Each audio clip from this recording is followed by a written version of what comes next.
Jimmy Houston, you have my personal invitation to call the show.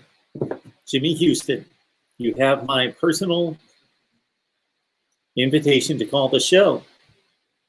860-325-3687. There's the final score from the Cotton Bowl at AT&T Stadium. We can discuss Florida's personnel issues, all the opt-outs on the Florida side. There was one that I know of on the Oklahoma side.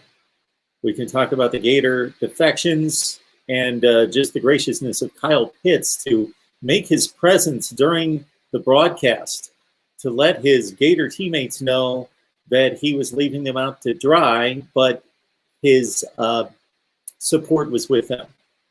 His support was with them. MarkRogersTV, the voice of college football. In the midst of a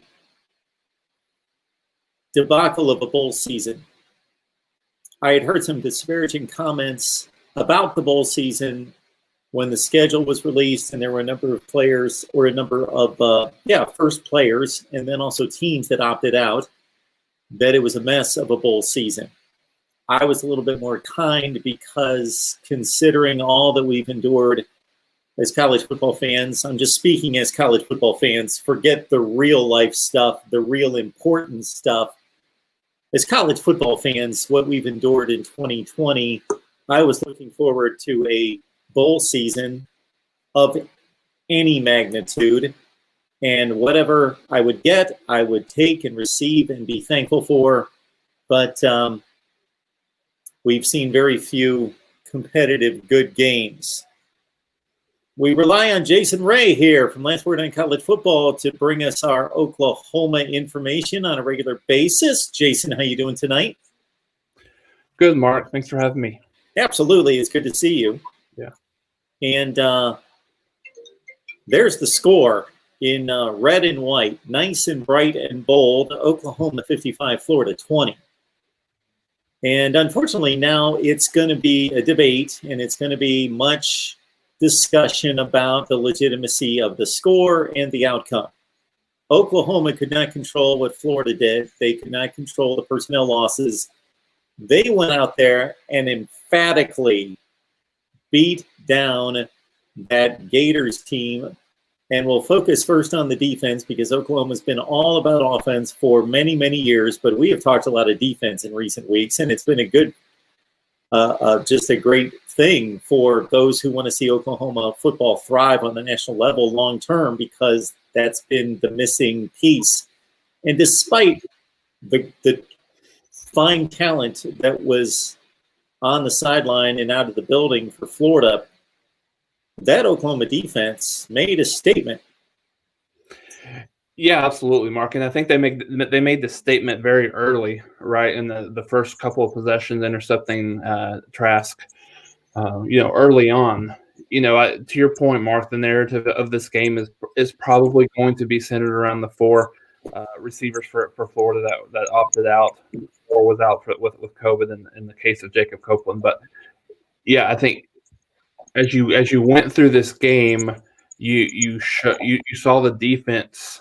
The defense from Oklahoma, completely stop this Florida offense. They still had Trask. They still had some really good players. They still have great players at the University of Florida. So I think, that narrative, certainly the lack of practice time. I think they only had 3 practices. They let the team off. But the job that Grinch has done at Oklahoma has really just been remarkable in just 2 seasons. One of the big things that they have struggled with is getting turnovers. And in the latter half of this season, they've been able to turn that around. And certainly that was evidence today with the 3 interceptions, almost at the 4th in the third quarter. And then you also see what you saw kind of manifest through the season with Oklahoma is, really the ability to get pressure on the quarterback. Now, they weren't able to get – they got Trask down for a couple of sacks, I think, but they weren't able to get a whole lot of pressure up front. But their secondary held up very well in the back end, especially, they Florida came back a little bit there in the second quarter. It looked like it might be like might be a game, and then Oklahoma rattled off 38 straight points, I believe, to certainly make it in question. So certainly there was an impact to the players missing, but there was a meaningless touchdown there at the end by Florida. But was it 6 touchdowns? It's kind of a shame that they weren't playing, because you would be able to see exactly how Oklahoma lined up. But I think this is going to be astronomical for Oklahoma going into 2021. Going in with a win for the first time in 4 years or so, first postseason win for Riley as a head coach. A lot of benefit, and we can certainly talk about what that might look like for Oklahoma coming next year. But I think really a really good sign for Oklahoma to get a win over an SEC blue blood team going into 2021. So again, just to reiterate, it was just the 4 receivers for Florida. Yeah. I didn't know of anybody else. No, I think there's a couple of defensive starters, but yeah, on offense, it was just the 4 receivers. And like we had talked about before, I think when we previewed this game, I don't know that when we did the preview, we knew that the 4 players were out, but still, Florida has 4 and 5-star receivers there, waiting in the wings. And Oklahoma dealt with that a little bit last year, certainly in the college football playoff against LSU, having multiple people out of the game with the suspensions and the injuries as well. So I think it was if you watch the broadcast, it was painfully obvious throughout the game that was kind of the guiding factor. But I think Oklahoma had some motivation coming into this game. We talked about the linebacker James Houston from Florida had talked about Oklahoma not really being on their level. So I think they had a lot of motivation coming into this game, not only from that perspective, but as we talked about, losing those 2 games early. They're on now an 8-game winning streak to close out the season, and puts them in a good position to be possibly one of the favorites to make it back to the playoffs. Certainly will be depending on what some of the underclassmen do in terms of going to the NFL, coming back again next year, but certainly putting themselves in a position to be a top 4 team coming into the season next year. With so many other teams ahead of them, quarterbacks going out. Mac Jones probably won't be there for Alabama next year. Certainly Trask is a senior. He won't be there. Trevor Lawrence will not be in Clemson. Justin Fields and Ohio State. So a lot of those teams, has to do, kind of what Oklahoma did this year in the first part of the year. Look at, how do their teams, come in, manifest themselves, and build around a new starting quarterback. So, and I think the one thing was interesting on the broadcast to listen to, for the first time in his career, Trask, certainly he only played about half the game, but first time in his career, he didn't have a touchdown pass, and, certainly had the 3 interceptions, and he only had 5 coming into the game. So big credit to the Oklahoma defense that continuously just got better throughout the season. It's impossible to know the impact of the personnel losses. It can only be speculated and estimated, but I'm going to take my best stab at it. Had Oklahoma won this game by 10 or 14 points, then I think we have a lot of debate as to what the outcome would have been. Right. And we will never know, even as it is. There's no way to estimate what Kyle Pitts would be able to do against a defense, because he's that good. But 4 losses on offense, all at the same position group. I just can't imagine going through the upper echelon of college football and saying, take 4 players from Ohio State, Alabama, even going down the rungs to Notre Dame and some other teams, that they would just not be able to compete. I think that this is an impressive Oklahoma victory. I just think it's an outstanding win for Oklahoma. No question about it. And for those that have been disparaging about the Big 12, Oklahoma has certainly held its own against the SEC in the last roughly 10 years. Sure, they got blown out by LSU last year. That was an all-time great team. Right. They beat Auburn in a Sugar Bowl. They beat Alabama in a Sugar Bowl. Here in the last 5 to 7 years, They've got a couple wins against Tennessee, home and road. Those are the games that come to mind for me. But the Big 12, before we get back to a little bit more Oklahoma, is off to a great start in the bowl season. Oh yeah, absolutely. You saw, I mean, one of the best matchups that we've seen in the bowl season thus far.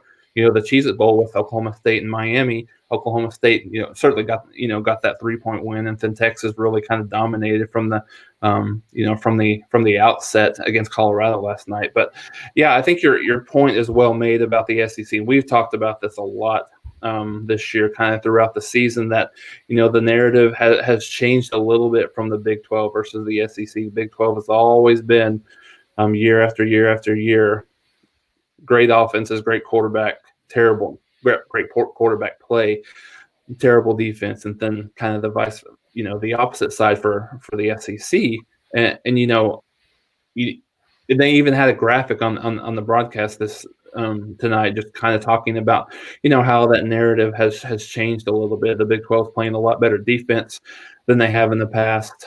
Certainly Oklahoma State, West Virginia, they're in the top 20, 30 overall in the country in total defense. So and you've really seen that tonight, and it'll be interesting to see when Iowa State faces off against Oregon, another high-powered offensive team historically. How do they play? What does that national perception look like for the Big 12? But I think what you can come away from not only this game but just some of the games before that is really just to look at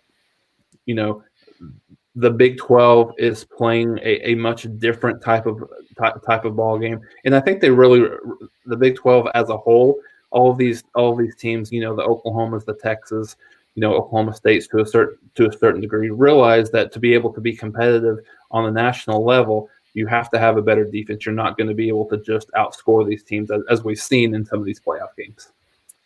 Yeah, Jason Ray on the line from Last Word on College Football. So I would encourage all of you, because you love college football, you wouldn't be here if you didn't, to make a Last Word on College Football one of your destinations. Check it out. Jason's work in particular, but we get Kevin McGuffey on here on a regular basis, also Tony Siracusa, and they have all been outstanding in regards to their support for my channel. And so we encourage all of you to stop on over there. Oklahoma wins the Cotton Bowl 55-20 over Florida. Jason, when you look at Oklahoma offense and defense for 2021, of course, we've got an entire offseason, and we'll have you on a number of times to really break down the position groups. But just give us an idea of what's lost. We'll start with the offense, and then if you could move to the defense.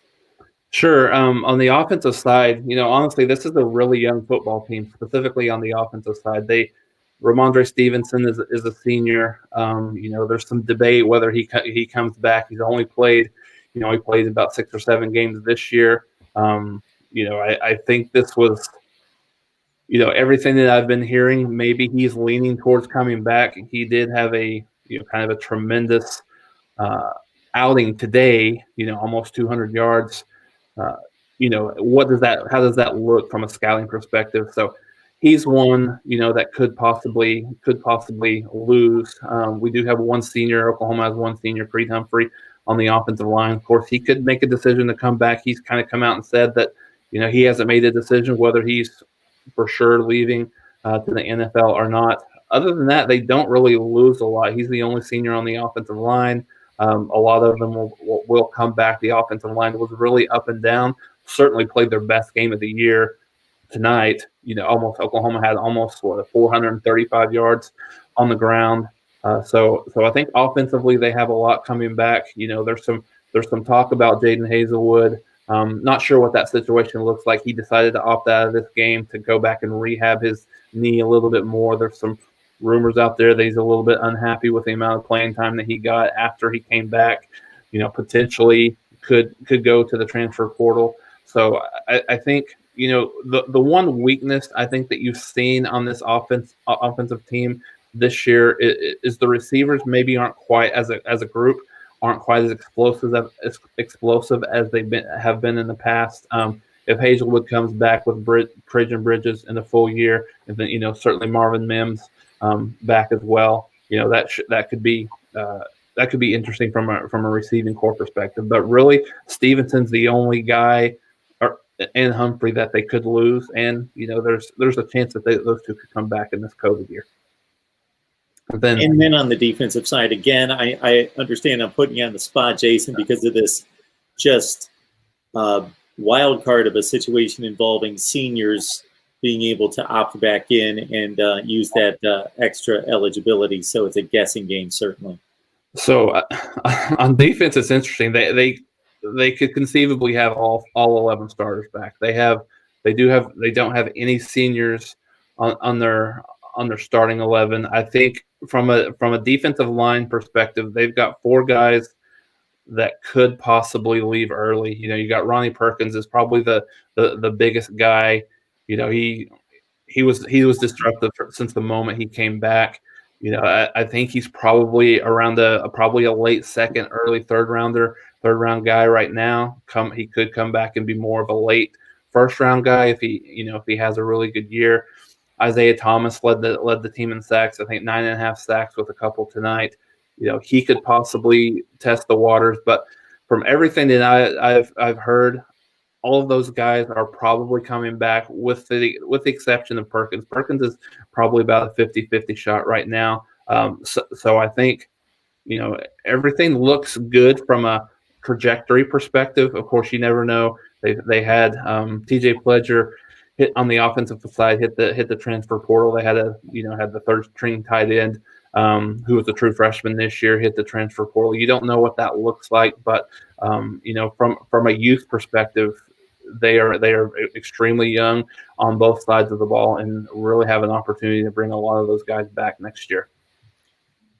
Jason, we appreciate you stopping by. It's always a good conversation. We learn a lot on Oklahoma football from you all the time. So enjoyed working with you this season, and I'll be knocking on your door for analysis on a regular basis with possibly a little bit going on with the second National Signing Day in February. But spring football is going to be right around the corner. I'm sure it's going to jump on us pretty soon, sooner than we expect. And, of course, we'll be breaking down the Sooners. And I think some people around the country are going to have to take this team pretty seriously here in 2021.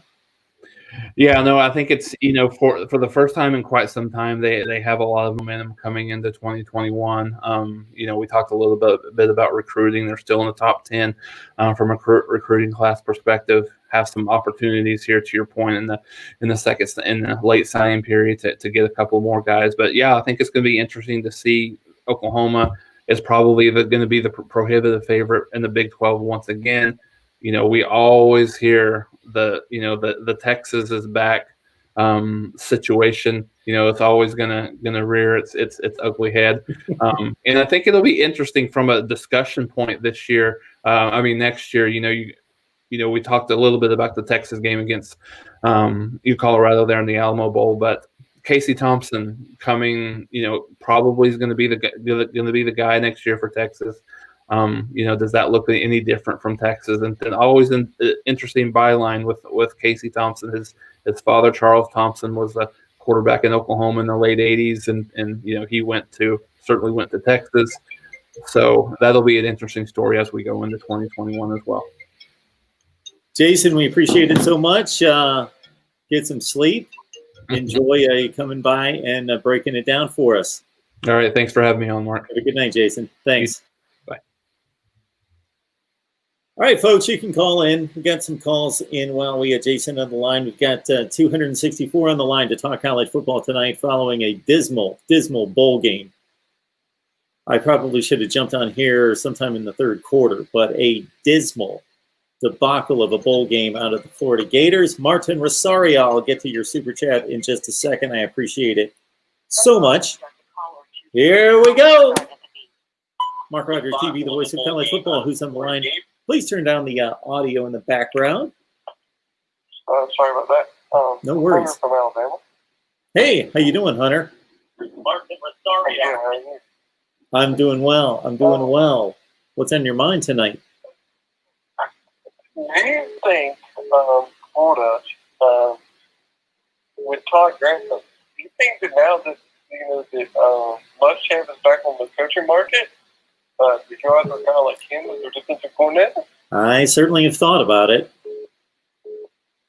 Is that who you would go after if you were Dan Mullen? The only thing that would keep anybody involved in that situation that has any say-so in that hiring process, and it pretty much falls on Dan Mullen, would be just certain people's evaluation or perception or the optics of the situation to bring back a guy who was the previous head coach as defensive coordinator. I don't have an issue with it. Maybe Will Muschamp would feel like he had regressed in his career by going back to the same school as defensive coordinator. But just in regards to getting the job done on the field, he would be the guy that I would go after. Absolutely. Him or Derek Mason? Derek Mason, yeah, did a nice job at Stanford, no question. You know, after Brett Bielema got fired from Arkansas, I'm a big Alabama fan, and I was thinking maybe Saban would go after Bielema as our defensive coordinator. You know, he was like, that was during that transition of Blue Boy to Pete Golden. And so, you know, Florida's defense is just atrocious right now. This is the worst defense that I've seen from them in a long time. Now they're not a defensive powerhouse by any means, but they just look like they could not get anything going all year. I mean, they played decent against Alabama, but other than that game, I hadn't seen any real. They don't play with any physicality or any aggression. So that's what I think is going to take to get Florida back to where Florida wants to be.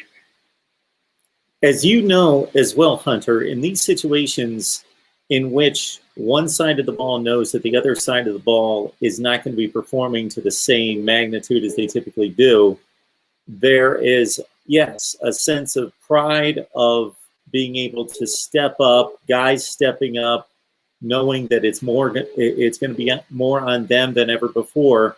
And really, you can make some excuses for Florida. Certainly, they had significant personnel losses in this game, but from a productivity perspective, 90% of it was on the offensive side of the ball. So that 55 points, I know that the offensive turnovers didn't put the defense in a great position, but most of the offensive turnovers were in the red zone. And when Florida was about to score, it wasn't like Florida was throwing, except for the pick six.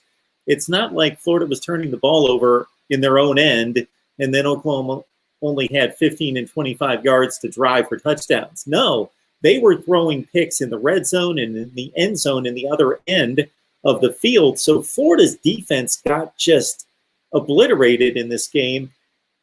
And interestingly enough, this is one of it's a really good Oklahoma offense, but it's not nearly as prolific as it's been in years. They didn't score a ton of points this year.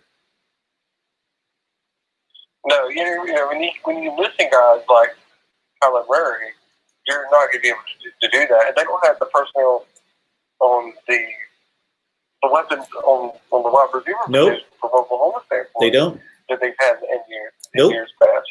But I got to give Oklahoma credit though. Oklahoma for being relatively young on this offensive line did a good job tonight. And you know, so you know, you got to give both the coaches. You got to give Oklahoma credit. Lincoln Riley is a great coach. Dan Mullen, I really like him. I think he's gonna bring back Florida to being competitive in the East. But you know, it takes time. And outside of Willie Taggart at FSU, I thought he was the only coach in the last few years where they've been here for 2 seasons and somebody's fired him. I said that was premature. But you just got to give these guys time to get their recruits and implement their system. And you're seeing those implementations that Dan Mullen has done for them this year starting to come to fruition. So I expect this Florida team to be a lot better next year. It's unfortunate, like you said, that they had some opt-outs and their best player opt-out.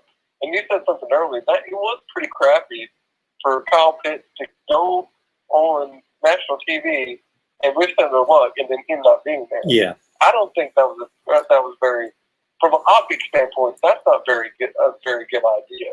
And it was pretty crappy in my opinion. You know, if you're going to play for your team all year, and then just because you don't get to the position where in the bowl games that you want to be in, you can just opt out. I don't like that. I think that if you're committed to a school, you got to be committed all the way. Absolutely. And if you're going to go ahead and opt out, I don't agree with it, but it's your right. But stay out of the situation. Completely stay off the map. Go sit at home. We don't want to hear from you. We don't want to see you. You're not part of the team anymore. You're done with the team. You are no longer part of the team. So to give them a little pep talk and little speech about go get them, this is a bowl game, I want to see you do your best. I almost wrote down what he said because there were a few items in there that particularly rubbed me the wrong way, but I forgot to. So I don't remember exactly what he said, but I almost grabbed my pen because I wanted, there were 3 or 4 things in particular that he said that just moved me in the wrong direction. Well, you know, if I'm a senior on that Florida team, that would piss me off. Yep. For him to do that. Yeah. You know, for him to be like that. I mean, phenomenal player, phenomenal athlete. Like you said, it's your right if you want to opt out, but just don't go on national TV and say that. You know, that's just my opinion of it. But I'm a little bit more harsh, or a little bit. I disagree with opt out in most situations. I agree. When it comes to bowl games. I just believe that there's nothing we can do about it. We live in a free country. People should be able to make their own decisions, but there should be ramifications because there was a contract signed. It's called a scholarship. And the basic agreement in a scholarship is that you have traded your ability to play football or that particular sport, and you have earned an education, you have earned a room and board and meal plan for you performing on the field. That means you show up to meetings, you go to practices, and you play all the games unless you're injured. Yeah, you're right.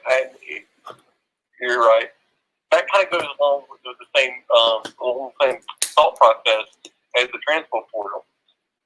You know, in that kind of situation, that same kind of concept there is kind of similar. But you know, I think, like I said on the beginning of my call, I think that if I'm Florida right now, I'm going after Will Muschamp or Derek Mason to fill that DC role, because I think the 2 guys that can get their defense back to where it needs to be. And I want Florida to be competitive. I'm a huge Alabama fan, but I want Florida to be competitive in the East and give Georgia some competition there. You know, Georgia's just rolling over that whole SEC East. So hopefully they can get there. All right, Hunter. Anything else? No, sir. Thank you. I appreciate it. Appreciate the call, sir. Have a good night. Bye-bye. Bye-bye. Martin, thank you so much for the super chat. We appreciate it. I'm going to remind everyone here that if you see the crawl down at the bottom of the screen, shop Amazon. Use the link in the description section of any of the videos. You help us in a tremendous way when you do that. And it's exactly the same shopping experience for you. No difference.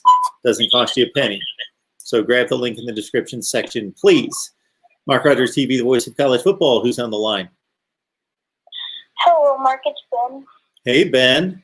Hi. So, I'm sure that was tough to take. After the Alabama game, Mark, I called in, calm. I said some weird stuff at Ohio State, but other than that, I think I was pretty calm, okay? So, I'm done being calm about this, all right? It looked like Mullen gave up this game after Trask is 2 interceptions. Okay, there's something wrong with our coaching staff right now. I don't think many people should get fired. Maybe Todd Grantham, I wouldn't mind that. But other than that, I mean, Trask just didn't look into it. Emory Jones, which is going to be good next year, but we're going to have to see the Mullen-type quarterback. I don't know what went wrong in this game. All I know is that I can't point this holders up at fully. All I can say is that this was a bad game overall from the whole entire team. Opt out or not, whether Pitts played or not, this was a bad game. Nobody looked like they were into it. Nobody looked anything. They didn't look enthusiastic. They just looked like they wanted to get out of there. They didn't look like they were having fun. Nothing out there looked like made me think that they didn't want to win that game. And it just made me really just ashamed in the moment to watch that game. And I know that might sound weird, but it just made me think, is this the way that Florida's going to play next year? Are they just going to play like this every single game? Because it's going to play Alabama next year. I don't know what to tell you. I don't know what to say. So I want your opinion. What do you think this team's going to look like next year? Because what we just saw from them looked absolutely horrible and unacceptable. Well, Ben, understand that we're only about, what is today? Today is a Wednesday. So we're only about 10 days removed from Florida performing to the end of the game with Alabama. So I don't want you to lose sight of that. So don't get caught up in the moment. Understand that this same team, when they were fully stocked on their depth chart, went toe-to-toe with what has been the best team in the nation, and they were outclassed, but they played extremely well. They competed. They fought to the end. So I don't necessarily know that you've got a culture issue. I just think that this mindset and this attitude about these bowl games has reached a level that we haven't seen before. I think some of it has to do... I believe some of it has to do with this particular season, 2020, but much of it just has to do with it becoming more and more of a trend all the time about the attitude and the approach in bowl play. So don't go off the rails with how you feel about your team and the clubhouse environment on the Florida Gators. 10 days ago, you were going toe for toe with Alabama. So I do think that this game is most alarming on the defensive side of the ball because Kyle Trask was missing all his weapons, of course, as we well know. He didn't play well, though. But offensive football, especially in the passing game, had you been a running team, like if you were a running team as much as you are a passing team, it takes far less coordination to establish the running side of the offense versus the passing side of the offense. So let's say you were missing 4 of your best offensive linemen and your 2 best running backs, but you had your 3rd string running back and you had backup offensive linemen. It would be much easier to transition that and to practice and lead into the game because there's a lot less coordination in the running game than in the passing game. For Kyle Trask, he's just not on the same page with those receivers. He doesn't know where they're going to be. I just think that was completely out of sync. So, no, he didn't throw the ball well. He didn't play well. He didn't handle the situation well. But a lot was put on him because of losing all of his weapons.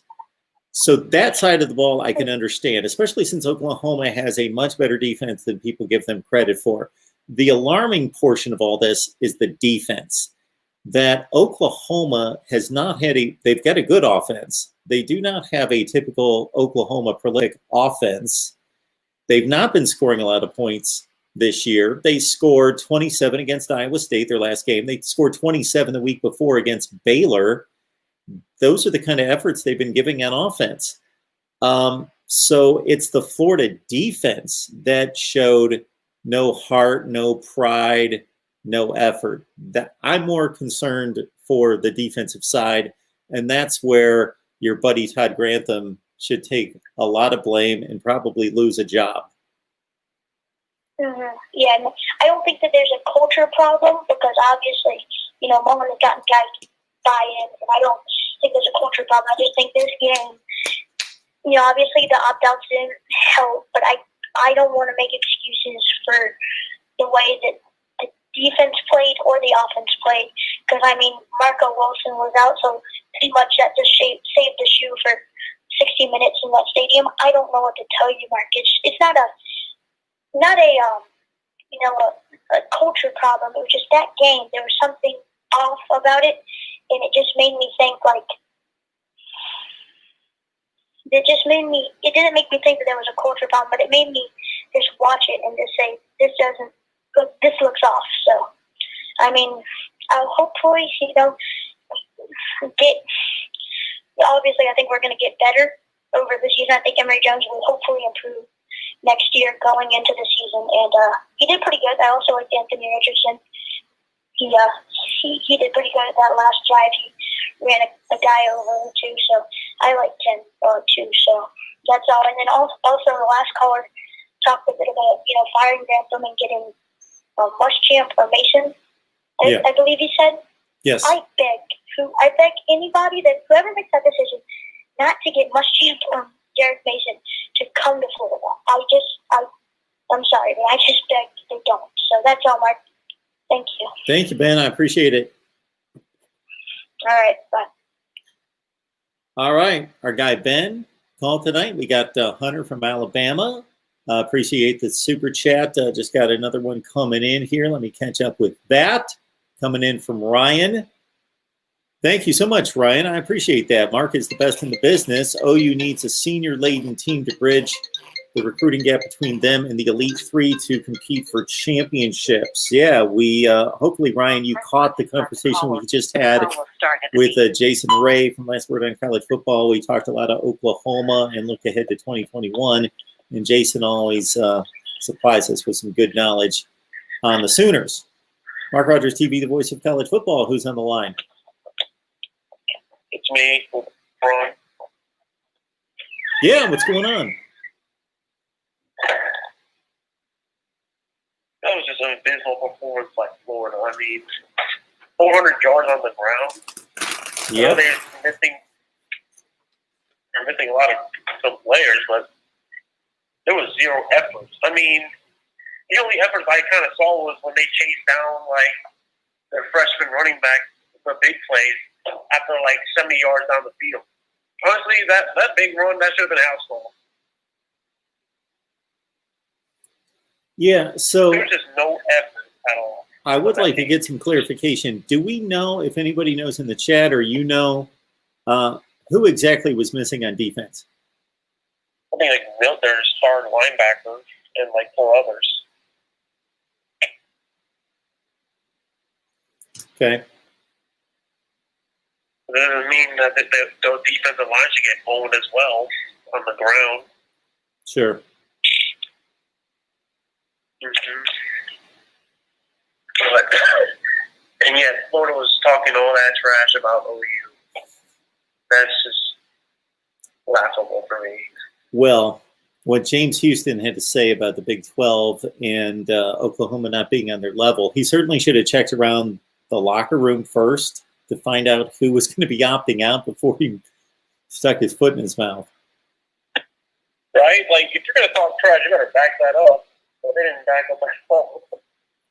Let alone even make this game competitive. Yeah, it should have been competitive. I would have liked to have seen that. I thought even with the opt-outs, I thought it would be a decent game. But I was wrong. There's no excuse for, I think, Trash to throw 3 interceptions. And I think in all the first 3 drives.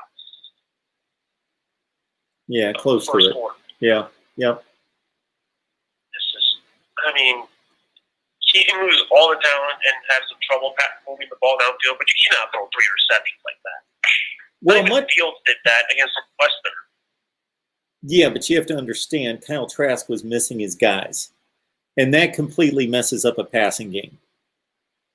You just, different guys run the routes differently. They break off the routes. The way these offenses are run, these passing offenses now, it's not like you're calling a play in the huddle of a street football game and he's running it out and he's running a post and he's going to run a curl. They're reading the defenses as they're running the routes a lot of the time, depending on the situation. And so there's got to be a lot of chemistry and a lot of working relationship there. So, yeah, he didn't throw the ball well. He made, the one throw he made to the end zone that was picked off was so badly underthrown. That was awful. So I'm not defending that he played a great game by any stretch, but it is a difficult position he was put in. I mean, did they up him out just to let Emory Jones take over, or the fact that he just quit? I don't know what happened there. That's what I'm like puzzled about. Yeah, Emory Jones even made some bad passes. I've seen him play better, and I know that they typically bring him in. Obviously, he's a running threat, but they do let him throw the ball, and they do have a package of pass patterns that they allow him to throw. A lot of it's just down the seam, but he made a really awful throw that should have been picked off, where they lined up Richardson far left, and they gave it the look of a gadget play, but then it just turned out to be where Emory Jones just looked that way, and then he threw a pass on the slant, and he just waited too long and telegraphed it, and it was an awful throw, and it was a bad decision. Should have been picked off.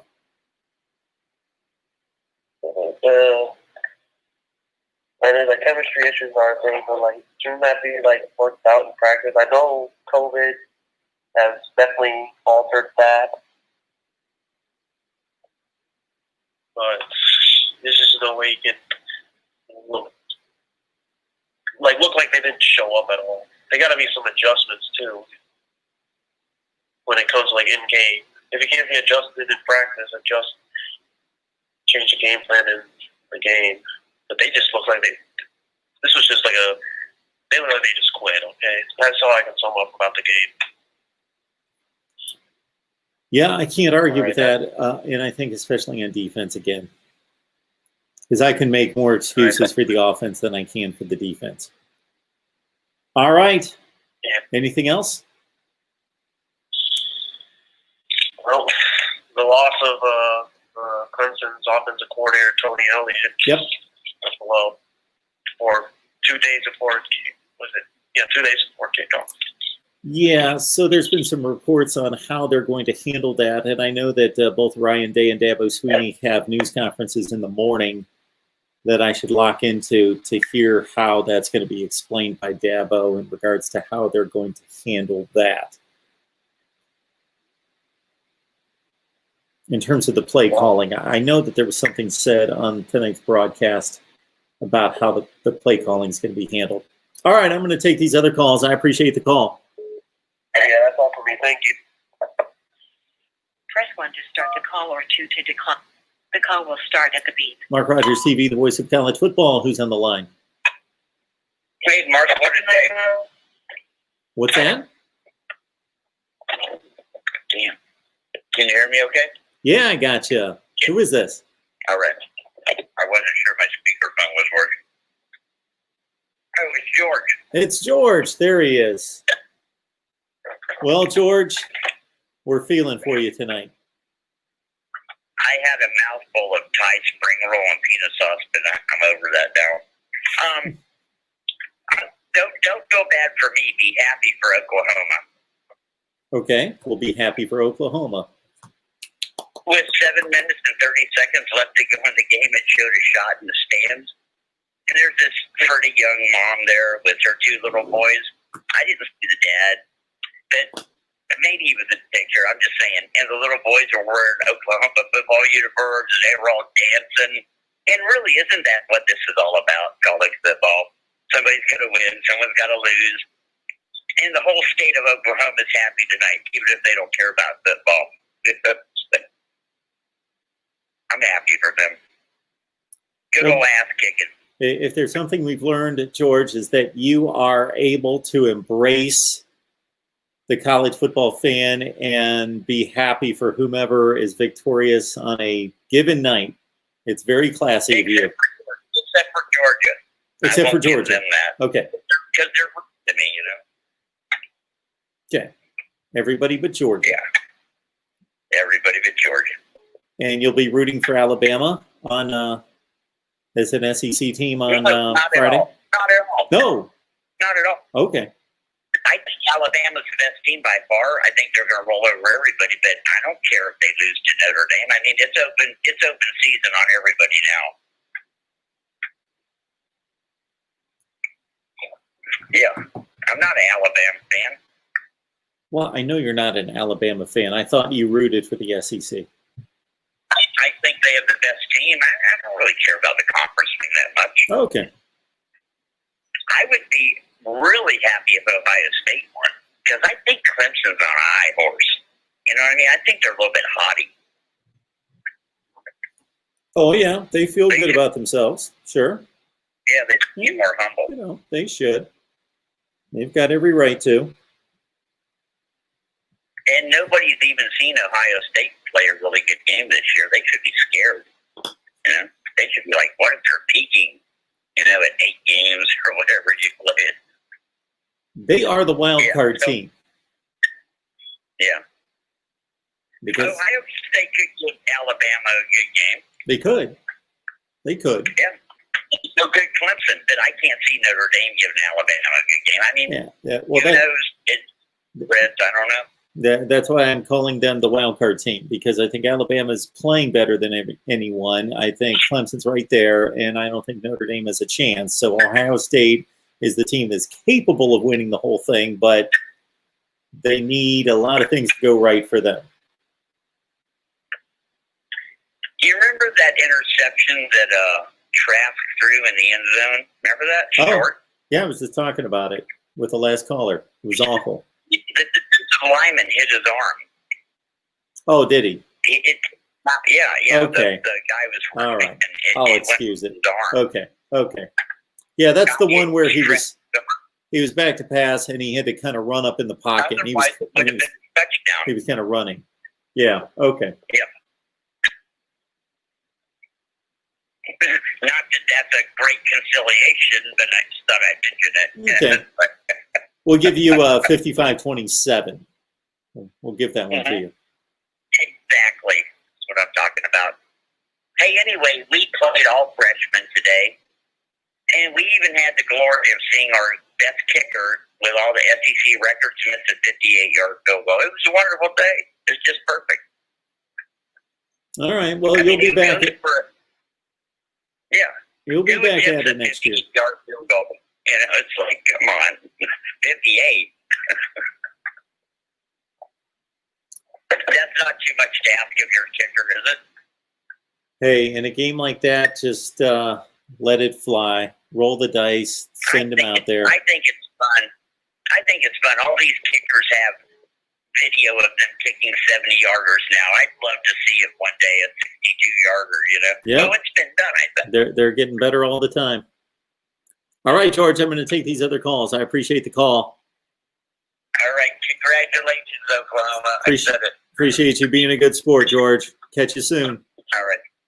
Later. Oh, just missed that call. All right, folks, just call back in. The numbers at the bottom of the screen there, 860-325-3687. There we go. And I appreciate that super sticker that I just put on the screen. I'll get it right back up there in just a second. Oh, shoot.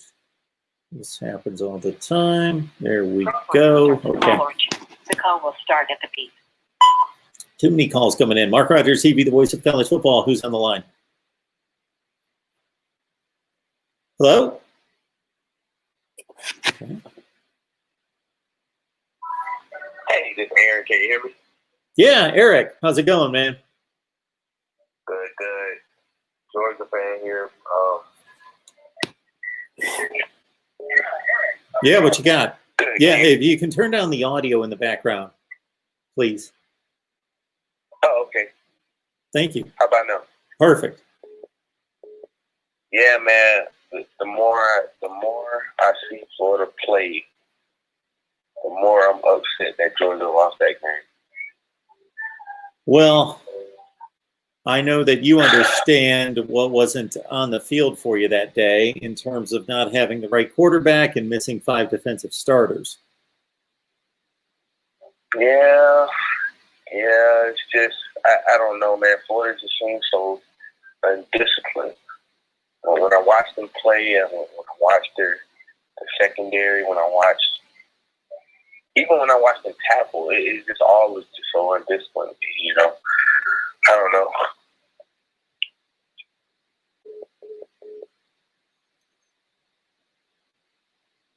Oh, our guy Eric has left us. 860-325-3687. Got 446 on the line. Good crowd in tonight following the big Cotton Bowl. That was a big letdown for those of us that just wanted to watch a good college football game, because it was an okay game for a half. It got to 17-13 after Oklahoma scored the first 17 points of the game. And I had some hope that the Gators would hang in there. But, yeah, the second half was a debacle. Hey, who's on the line? Yeah, I think somewhere big game Bob Stoops and Sam Bradford are smiling there, Mark Rogers. What do you think? I suppose they are. We can throw in, I don't know, Billy Sims and Landry Jones. A lot of people. Well, Sure. I was making a reference to 08 when Florida. Oh, yes. You're on Yeah. the money there. Thank you. You're right. Yeah. Sure. Yeah. Urban's second national title team when his Tebow beat Bradford in Oklahoma. Sure. Right. So, yeah, you know what? I tell you what. I will say this. Oklahoma looks really good. I think that if I was a Sooner fan, you know, there's a bright future there. I'm really surprised they're playing defense finally in Oklahoma. I saw your Oklahoma analyst on there. I guess they're going to have, like, he said, 10, maybe 11 starters back on defense next year or something Yes, like that. he did. So, you got to give ex-Buckeye coach Alex Grinch some credit. I think he's doing a good job there. It makes me believe that they should have given Alex Grinch full run of the defense when he was at Ohio State. Yeah, they had a lot of money invested in Shiano. Shiano, I thought originally was a good hire, to be perfectly honest with you. Sure. I mean, the guy that they replaced him with last year, though, was big time, because obviously he got a job, and that was the guy that went to Boston College. Why is it escaping me right now? Yeah, Jeff Hafley. Jeff Hafley, right. Who I was hoping was going to stay longer than a year. I mean, usually you keep an assistant longer than a year, you know. So that was disappointing. But yeah, I mean, they get back their defense, they get back their quarterback next year. I think they got to be an early. What do you think, Mark? I guess it's way too early, but maybe a top 5 team going into next year. Maybe a plan. Sure. Oh, I think they're a top 5 team. Yeah, I would say so too. You get your quarterback back, you get all that defense back. You know, could be the case. By the way, hey Mark, did it seem like to me that pretty much Mullen waved the white flag by halftime, or at least early third quarter, when he's got Emory Jones throwing passes and Trask pretty much, you know, going to the showers? Yeah, he did. And the one piece of information that I heard and one that I saw that was pointed out by, can't think of the guy that was the color analyst on the game, but I think he does a nice job. But anyway, so between the third and fourth quarter, you saw Lincoln Riley have his team huddled up, and he was still coaching hard with might have been like 41-13 at the time. And Dan Mullen everybody just kind of, there were no instructions. There was no huddling up. Everybody just kind of wandered to the other end of the field. Didn't take advantage of that opportunity. That being one. The other one is that they mentioned during the broadcast that they talked to Dan Mullen, and he indicated that there might be this type of situation, that the game might look like this in the third quarter. Like he was anticipating that they were going to get killed. Mark, is this going to the textbook example of one team that wanted to be there and win and one team that just didn't? Sure seems like it. I mean, if there ever was an example of it, I tell you what, you could put this one in the dictionary, probably put a picture next to it and say, this is the textbook example of it. Because what do we usually say about the bowl game? It's the team that's motivated and wants to be there versus the team that's really not. And, I mean, you think for like a New Year's Six bowl game, I mean, some of these programs would take some pride in that. I mean, it's not like it's, the Pool and Weed Eater Bowl or some garbage like that.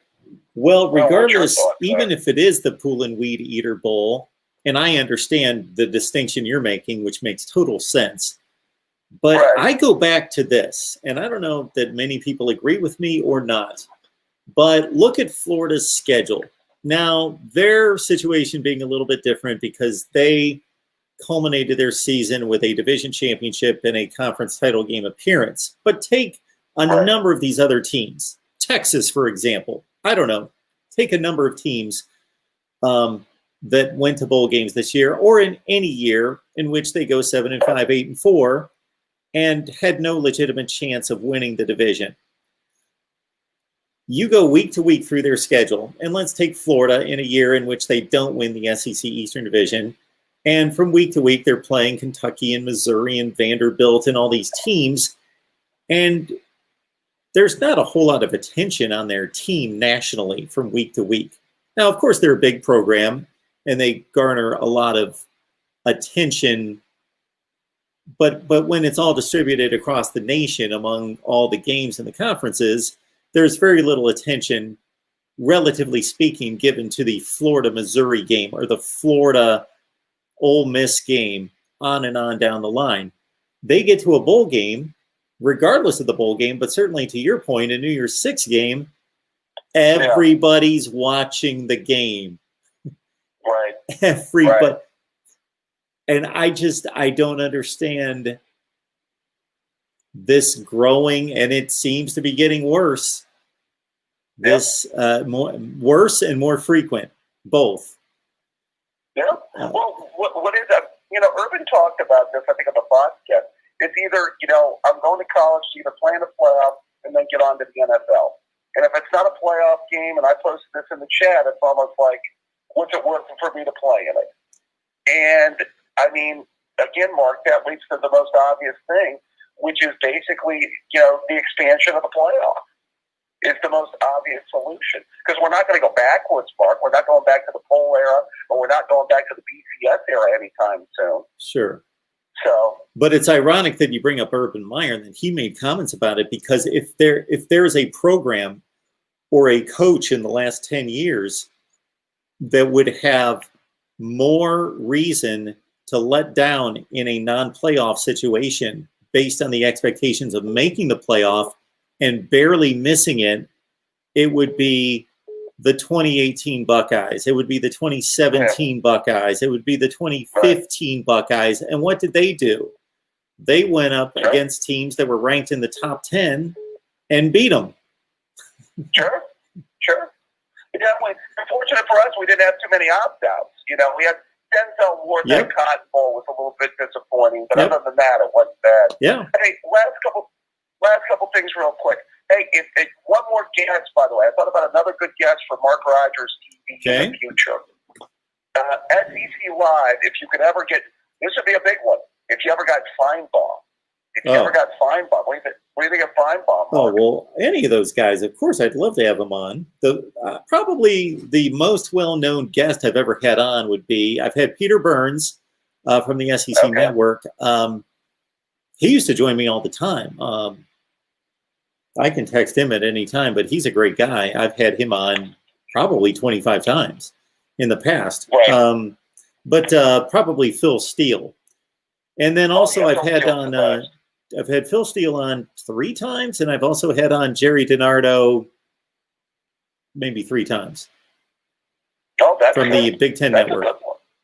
So I'll have to ask him back on, because he's been very nice to come on. Yeah, I'll ask Jerry DiNardo back on. But you're telling me Feinbaum. That brings to mind, David. It was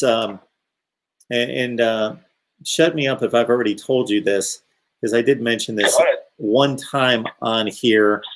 that it was hilarious because somebody contacted me, this was about a year ago, and told me that I was referenced on the Paul Feinbaum show. And so I was working at ESPN at the time.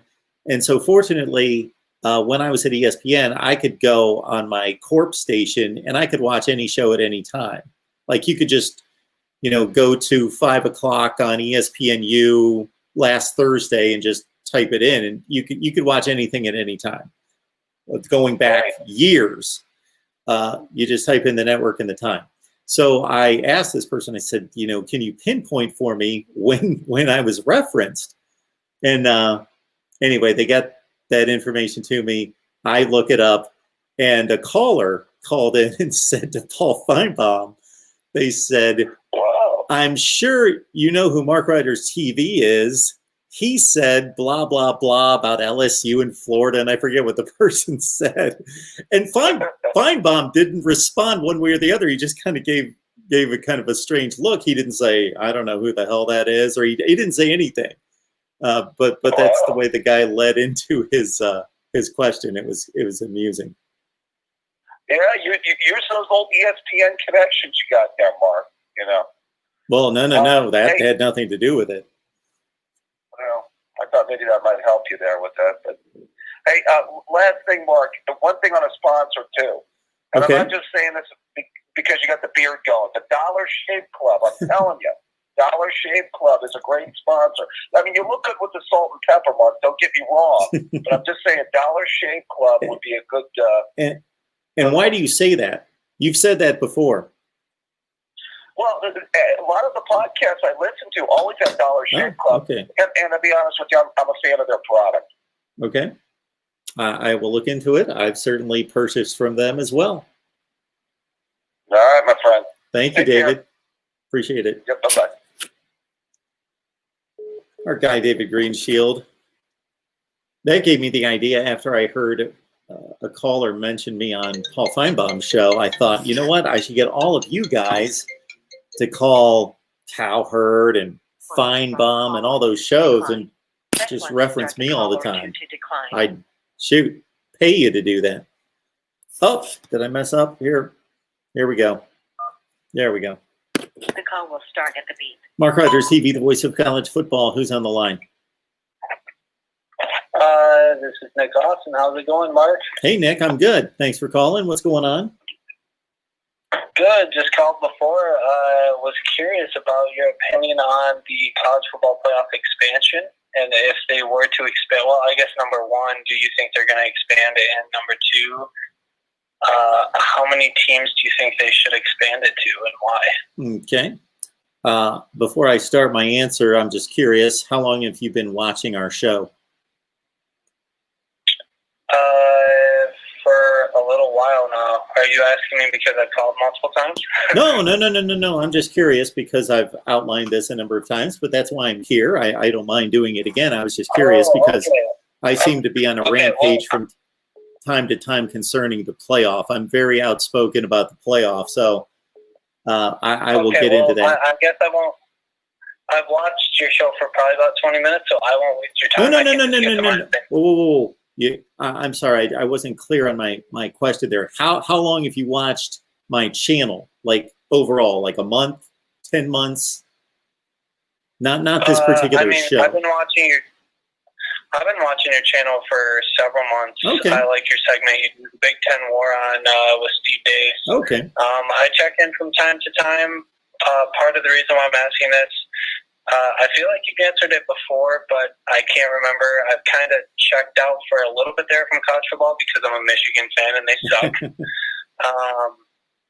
So that's part of the reason why I've been out of the loop a little bit, was trying to get back into the loop because I know, the college football playoff is coming up and I'm interested to see, people's opinions and how this plays out and predictions. So, yeah, I've watched you. I've known you for quite a while. But since I'm a big college basketball fan, so I've been to that a little bit more so recently. So I guess I was just kind of curious. But if you don't feel like restating it, I can just get right in. No, that's why I'm here. In no way did I want to challenge you. I was just curious because I tend to go on a rant about this every so often. So I'll try to keep this concise. there should be an 18 playoff. And here are the reasons why. When it was first announced that there would be a 14 playoff, and I was asked, does this work? Is this an upgrade? I said, absolutely, it's an upgrade. It can't help but be an upgrade because it affords two other teams the opportunity, two deserving teams, the opportunity to compete for a national championship. But let's make no mistake about this. This is not a playoff. It's an invitational. A playoff is a system in which you have an objective criteria that teams know what they need to accomplish to reach the playoff. In this system, nobody knows what they need to accomplish to reach the playoff. They have no idea. Now we have indication, obviously, if you win games, you put yourself in position to be selected, but we really don't know what the criteria is. Teams could actually go undefeated in the Power Five and not reach the playoff. So there is not one thing that any particular team could do to guarantee that they will make the playoff. And I have a difficult time with that. So the math doesn't work for me when you have a sport that's as isolated as college football is within the conference confines. There are very few and not enough out-of-conference games played between the conferences for us to determine and evaluate how good the conferences are and therefore how good the teams are. And we've got 4 spots for 5 conferences, and that doesn't even include the Group of 5 or Notre Dame or BYU. So it's never worked from the beginning. And I could go through every year, excluding 2019, and give a clear argument not to extract the 4th seeded team, but certainly give a resume argument for a 5th or 6th team that had just as much of an argument and resume as the number 4 seed. To put that kind of authority in the hands of 13 people to determine who should play for a playoff makes absolutely no sense to me. How those 13 people know who the 4 best teams in the country are makes no sense to me. So we should have an 8-team playoff. So if we had an 18 playoff, yes, would we still have a similar group of people, like 13 people, deciding those 8 teams? Well, the one or thing, are you proposing like a different way of determining those 8 teams? Well, usually the pushback or the response that I get when I propose an 18 playoff is that similar to teams 5 and 6 being disgruntled, that we will have an argument from teams 9 and 10. But there's a completely different format. Yeah. And maybe where there should be a cutoff, right? Like, I mean, I guess I'm kind of more of a proponent of dividing, like, you could have a championship of 2 different, like, you kind of need to, Joel Clay referenced this, but I guess I'm with you. I think they need to expand the playoffs, but I don't really see time in and time out year after year why we need to make it more than 6 teams. Because when you get more than 6 teams, you're getting, like, at least a team who's had one bad loss that they shouldn't have lost, and maybe a close nail biter at best. I think 8 teams is, like, I mean, let's just take, for instance, this is a big topic, like Cincinnati. Like, they're 9-0. Who have they played? If you were able to, I guess you have the Power 5 and you have their national championship, and you maybe have everybody else in that national championship, Cincinnati would be a 1 seed.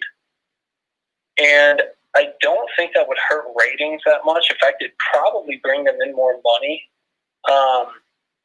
Because, I mean, like, so the big thing is, like, Cincinnati. Like, do you believe Cincinnati would beat Alabama, Clemson, Ohio State, Notre Dame, Texas A&M, Florida?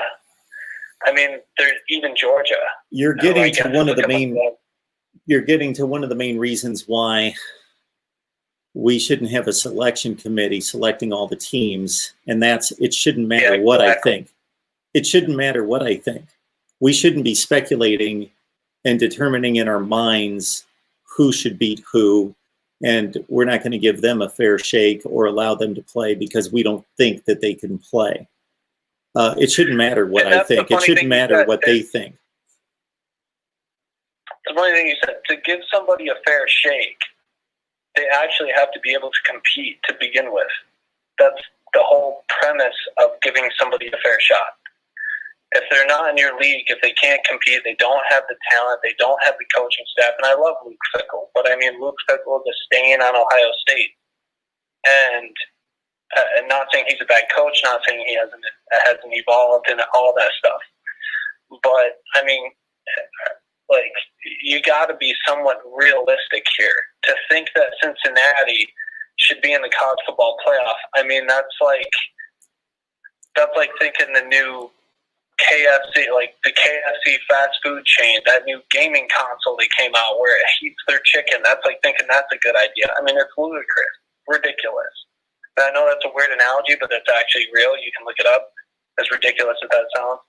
But I just think we should probably, in my opinion, have a 16 playoff because you can actually make an argument for the last two teams. That's kind of what you were talking about, like that fifth, sixth seed. Like there's some teams on the precipice, like Texas A&M.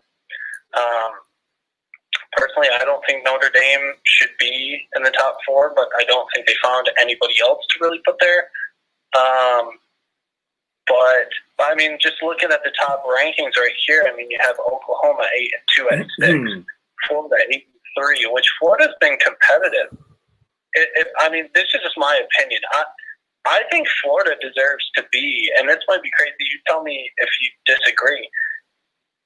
I think Florida would be more competitive in the college football top four than Notre Dame is going to be against Alabama. You might be right. But again, it shouldn't matter what anyone projects. So let me sometimes that's like not necessarily a projection. Okay. I mean, that's like sure, it's a projection.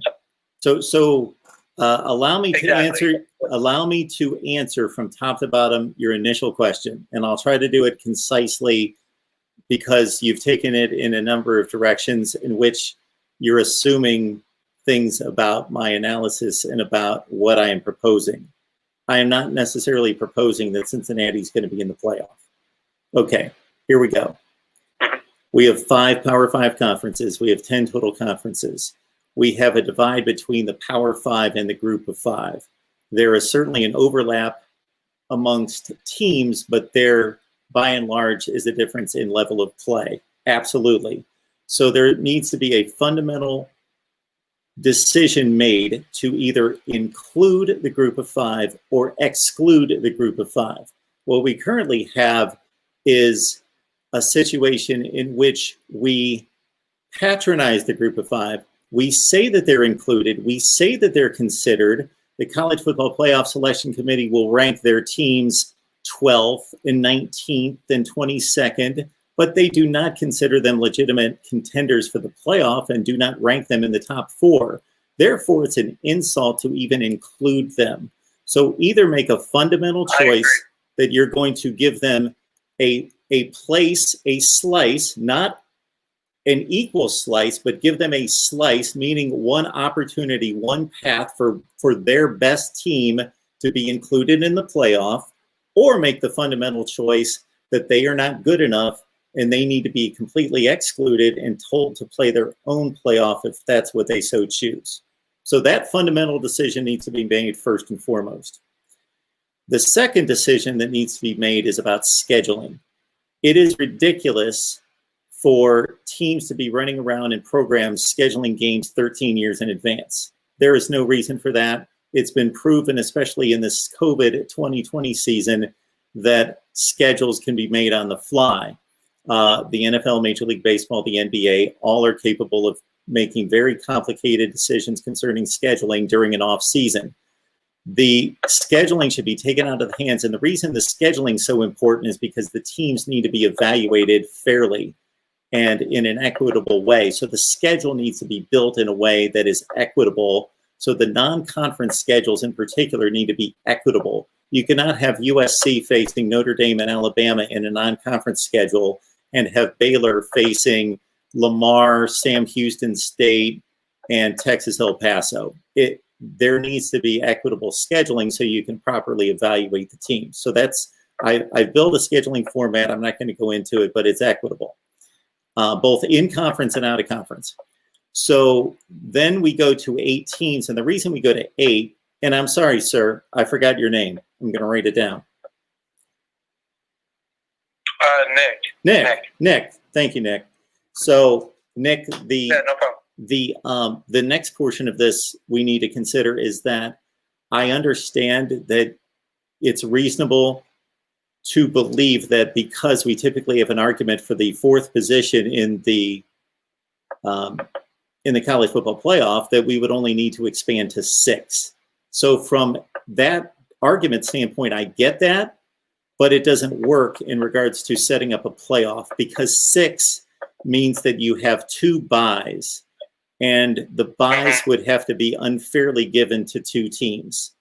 If we went year to year to year to year back through time, I would be able to explain to you each and every year how it would be impossible to select 2 teams that were deserving of and had earned those byes. It's not the NFL where there's an objective system in which they're all playing like schedules, and it's clear to see why 2 teams earned a bye. That doesn't exist in college football. Therefore, let's take the last full regular season we had in 2019. At the end of the regular season and championship games, we had 3 undefeated teams, LSU, Ohio State, and Clemson. We would have had to have given 2 of them byes. Who do we give the byes to? Because that is a complete unfair advantage for those 2 teams. Number one, they have no possibility of losing the first game, of course. So they get automatic entry into the semifinals. So that's an enormous advantage. Number 2, they don't get beat up and banged up and have the risk of losing a player or 2 or 3 for that second game. And number 3, they have all that time to prepare and plan a strategy and scout those 2 other teams. So it's a huge advantage. And so I am not for 6 teams because of the bye week and the bye game into the second round. Yeah, that's fair enough.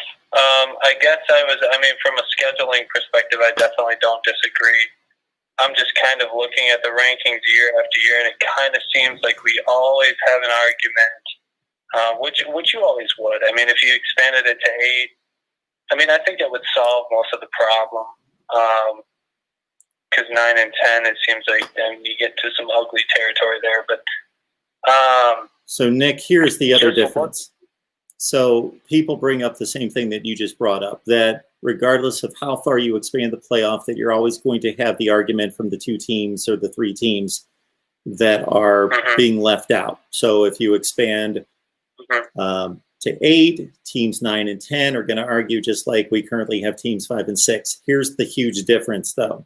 Once you include all the conferences, then you take away the argument of being left out, because those teams had the opportunity to win their conference championship. Currently, we're leaving out at least 1 conference, some years 2 conferences in the playoff. So it doesn't guarantee anything by winning a conference championship. But once we expand to 8, on the field result. Yeah, once we expand just to 8, results. Then nobody has a complaint, because all you needed to do was win your conference championship to guarantee a spot. Okay, so you're more in favor, just to get this clear, you're more in favor of an 18 playoff than 4? Oh, absolutely. Yes. I don't like the 4. I've never liked the 4. It doesn't work. We've got 5 conferences. Okay. Well, I think that's fair. I'm still gonna suggest that we do have some sort of divide or cutoff for any teams that are not in the Power 5. And I guess the reason why is because, I understand that people, You know, coaches get hired, people get promoted in the coaching system for doing more with less. You have talent, but there is like a legitimate, like people talk about the talent gap between Ohio State and Michigan, but like, you know, I guess it's minimal compared to teams that are not in the Power Five. When you talk about a talent gap in that regard, it's not really fair to those other teams. It's really not. I mean, we could say we could provide a path for them to compete for a national championship with every single Division I school, but every single year they would get destroyed by elite talented teams, largely due to recruiting, just because it's getting so ridiculous. I do think there does need to be a divide, and I think if that divide happened, I think that an 8-team playoff would be a little bit more clear than it is right now. Everybody's talking about Coastal Carolina. Everybody's talking about Cincinnati. We all know that Georgia would smash Cincinnati. I mean, Florida, and name the score, Florida, Cincinnati. And Oklahoma's a little bit questionable, but you have Texas A&M, you know, even Indiana. I mean, would Indiana and Coastal Carolina even be a game at this point? Like, I know if that was a bowl game, I would not want to watch it. Like, we would know what the score. Name the score, I guess. I mean, I know Indiana's played 7 games, but I guess my big point. I completely agree with you. I guess my big point is I do think there needs to be a cutoff, and I think it has to be in the single digits. Like, we have to decide where do we draw the line, because again, you know, like Cincinnati, and I'm not saying we should draw the line there, but just for instance, Cincinnati would be a 1 seed and let's say step down for non-Power 5 or whatever, like whatever conferences you want to include in that championship. That would still draw a lot of numbers. And I don't know, I guess like having, it just kind of seems to me like year after year, the top 25 is pointless. I mean, again, you have what? Tulsa, 24th, NC State, 23rd. I mean, it's Louisiana, 19th. Like, what are we doing here? There's got to be some sort of cutoff, and maybe you can make other games a little bit more, like other bowl games in that top tier. Like, you could have a cutoff for a national championship, but you could make other bowl games be a little bit more relevant. I guess, does that make any sense, or does that sound wild? You lost me here in the last few minutes, but the one thing I will say is there's no question that there's a talent gap between the Power 5 and the Group of 5. But let's understand that it's not a situation in which if you take all the Power 5 teams, which is roughly 75 teams, that the 75th team in the Power 5, which is typically Kansas or Rutgers or Oregon State, somebody like that, that they are the 75th team, and then the best Group of 5 is the next team, and there's a quite a bit of an overlap.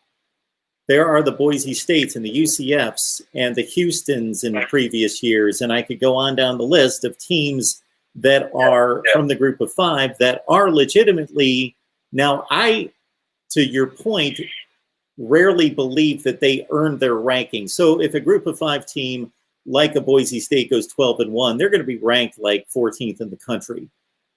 I don't typically think they're that good. You know, they are ranked in amongst SEC and Big Ten teams, and I don't believe that they're that good. But because they're 12-1, people rank them 13th or 14th in the country. And we will have 12-1 and 11-2 Group of 5 teams ranked in the final top 25.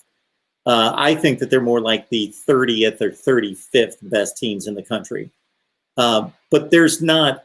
Exactly, which is what I was trying to get to, not to cut you off, but if you took them, so like if you were to divide, right, if you were to divide, like let's say you were to take the Power 5, all those conferences, and, or I guess they would be in there, but like a Boise State, like, is not, like, we all know that a Boise State cannot compete with, I mean, I guess most years, some years maybe, but like a Boise State, if you were to take them out of that conversation But in your scenario, Iowa, like let's take Iowa in the Big Ten, heavily competitive conference that was ranked 20th. If you're talking about, like, we always talk about how bowl games are not relevant.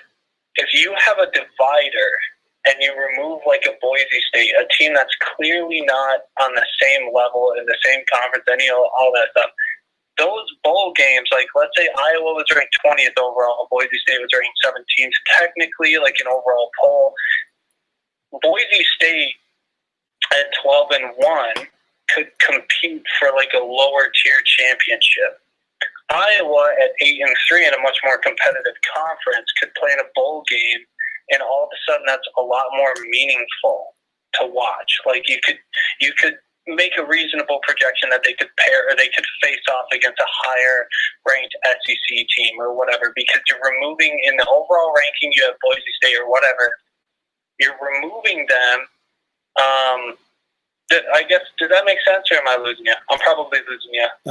You're losing me a little bit, because I think we need to understand one thing, and this may speak to what you're saying, that as soon as we divide the Group of Five and the Power Five, that might fix the Power Five playoff situation, and there is certainly a difference between the two. But make no mistake about it, even though a lot of college football fans would enjoy a Group of Five playoff, that team is not, in the eyes of most people, really winning a championship. That's a second-class championship. And that's what it sounds like you're devising there.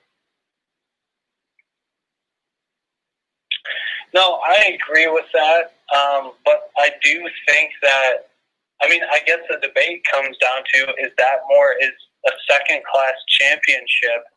I mean, it all comes down to assumptions. If we already know that they don't have the recruiting, we already know that Boise State is not ever going to be, no matter what their record, deserving of being in the top four in college football. That's never going to happen. I mean, at least not as long as I'm alive. I guess, do we give them the opportunity? Let's look at history. Let's be fair and look at history, though. I 90-some% agree with you, but let's also understand that every year a Group of Five team makes the New Year's Six bowl games, and you just referenced the Cincinnati-Georgia matchup that's coming up, and who knows what the score is going to be? We shall see. That a group. I think we all know. I'm just joking with this, but I think we all know what the score is going to be. Well, at least what we expect. But who knows? I think a lot of people thought the same thing when Houston played Florida State in the 2015 Peach Bowl, and Florida State was a 2-touchdown underdog, and they got hammered. That's a good point. That's a really good point. Let's just understand that. Yeah, and let's also know that if Cincinnati would somehow miraculously beat Georgia in 2 days, I'm not going to change my position. It's not going to change my mind that there's still a talent gap between those programs. And if they played every year for the next 10 years, that Georgia most likely would beat them all 10 years. And if not, they would beat them 9 times. Because there are different motivations and other things that play into that. But I would certainly credit Cincinnati with a win if they're able to beat Georgia in a couple days. And I think Georgia's at the high end of the teams that have faced the New Year's Six Group of Five rep. But understand that in the last 7 years, that Group of Five representative in the New Year's Six against a team that's usually ranked around 8th to 12th in the country, the Group of Five team is 4-3 in those games. So you're thinking if they're good enough to compete for a divided championship, why can't they be good enough to make it into a top 8? I'm saying that if we're going to include the Group of Five, or we're going to choose to include them in any way, that they need to be formally included. And yes, I would give them one spot in the 8. I would give their very best team a spot. Okay. Or we choose to exclude them. I don't have an issue with either one, but either formally include them legitimately or exclude them. Don't patronize them and include them in the rankings and say that you're considering them when you're really not. Yeah, no, I completely agree. You and I are both on the same page. I think most everybody is on the same page.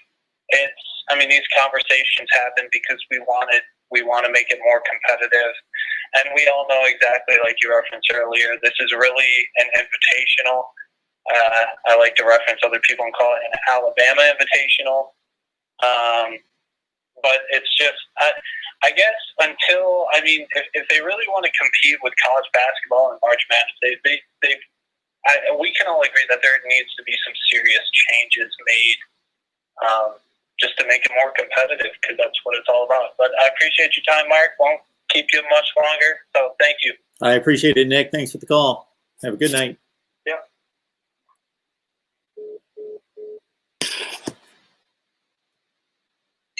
Just to clarify on his last point there, the college football playoff is a mess, and it's not. Whoop! What happened there?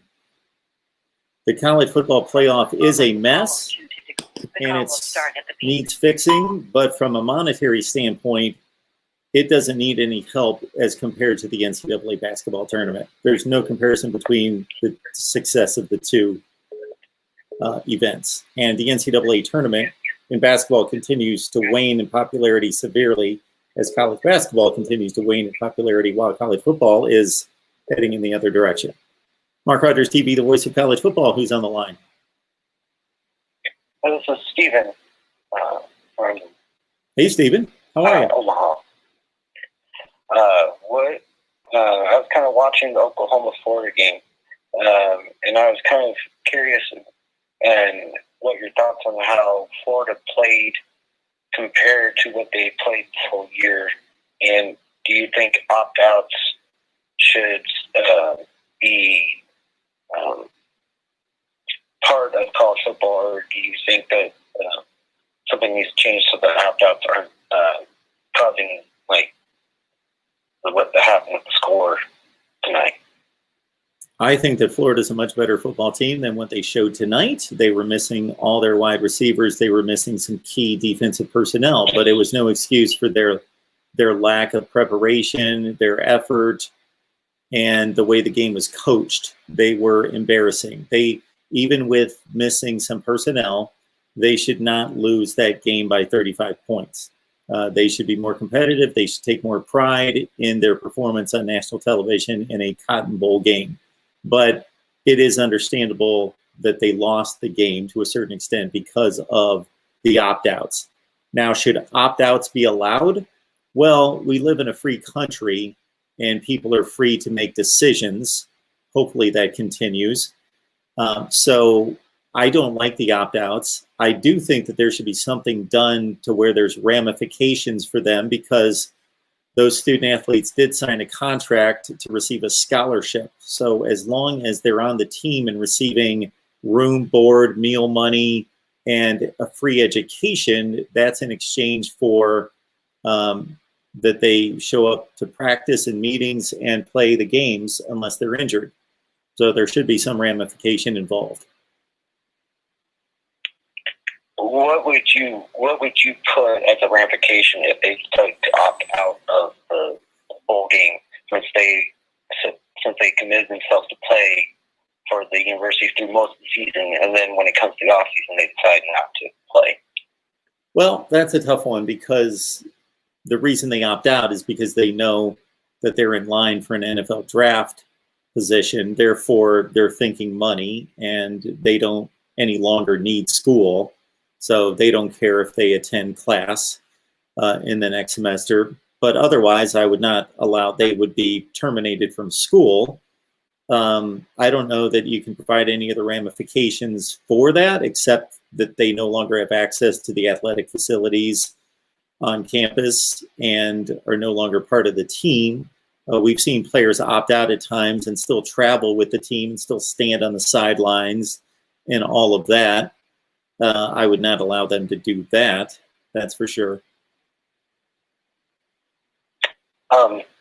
What would, if they were to allow likeness, image, and be able to get the players to be paid Yep. for their work? do you think that would change the opt-out decision, or do you think that would the opt-outs would still happen?